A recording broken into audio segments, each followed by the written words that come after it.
മറ്റൊരു വാർത്തയിലേക്കാണ്. BSP നേതാവ് ആകാശ് ആനന്ദിനെ പാർട്ടിയിലെ പദവികളിൽ നിന്ന് നീക്കി. BSP അധ്യക്ഷ മായാവതിയുടെ ബന്ധുവാണ് ആകാശ് ആനന്ദ്. തന്റെ രാഷ്ട്രീയ പിൻഗാമിയായി ആകാശ് ആനന്ദിനെ നേരത്തെ മായാവതി പ്രഖ്യാപിച്ചിരുന്നു. BSPയിൽ നിന്ന് പുറത്താക്കപ്പെട്ട മുൻ MP അശോക് സിദ്ധാർത്ഥുമായുള്ള ആകാശിന്റെ ബന്ധമാണ് നടപടിക്ക് കാരണം.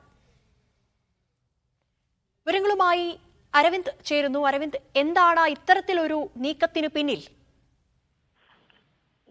അതിനെന്തായാലും ആകാശ് ആനന്ദിനെ ഇപ്പോൾ പാർട്ടിയിൽ നിന്ന് പുറത്താക്കിയിരിക്കുകയാണ് BSP. എന്തായാലും മായാവതി നേരത്തെ തന്റെ രാഷ്ട്രീയ പിൻഗാമിയായിട്ടായിരുന്നു ആകാശ് ആനന്ദിനെ പ്രഖ്യാപിച്ചത്. പക്ഷേ കഴിഞ്ഞ ദിവസം ആകാശ് ആനന്ദിനെ പാർട്ടിയിലെ പദവികളിൽ നിന്ന് നീക്കം ചെയ്തിരുന്നു. ഇതിന് പിന്നാലെയാണ് ഇന്ന് പാർട്ടിയിൽ നിന്ന് തന്നെ ഇപ്പോൾ ആകാശ് ആനന്ദിനെ പുറത്താക്കിയിരിക്കുന്നത്. BSPയിൽ നിന്ന് പുറത്താക്കപ്പെട്ട മുൻ MP ആയ അശോക് സിദ്ധാർത്ഥുമായുള്ള ആകാശിന്റെ ബന്ധമാണ് നടപടിക്ക് കാരണമായി മായാവതി പറയുന്നത്. എന്തായാലും സിദ്ധാർത്ഥിന്റെ മകളെയാണ് ആകാശ് വിവാഹം കഴിച്ചിരിക്കുന്നത്. ആകാശിലും അതുപോലെ തന്നെ ഇത്തരത്തിൽ പാർട്ടിയിൽ വലിയ രീതിയിൽ സ്വാധീനം സിദ്ധാർത്ഥിന് ഉണ്ടാകാനൊരു സാഹചര്യമുണ്ട്. ഈ ഒരു സാഹചര്യത്തിൽ കൂടിയാണ് ഇപ്പോൾ ആ നടപടി ഉണ്ടായിരിക്കുന്നത്. എന്തായാലും വലിയ നമുക്കറിയാം കോലാഹലങ്ങൾ സൃഷ്ടിച്ചപ്പോഴും ആകാശ് തന്റെ രാഷ്ട്രീയ പിൻഗാമിയായി മായാവതി ഉയർത്തി കാണിച്ചിരുന്നു. എന്തായാലും ഇതിന് പിന്നാലെയാണ് പെട്ടെന്ന് ആകാശ് ആനന്ദിനെ ഇപ്പോൾ പാർട്ടിയിൽ നിന്ന് പദവികളിൽ നിന്ന് നീക്കം ചെയ്യുകയും അതുപോലെ തന്നെ പുറത്താക്കുകയും ചെയ്തിരിക്കുന്നത്.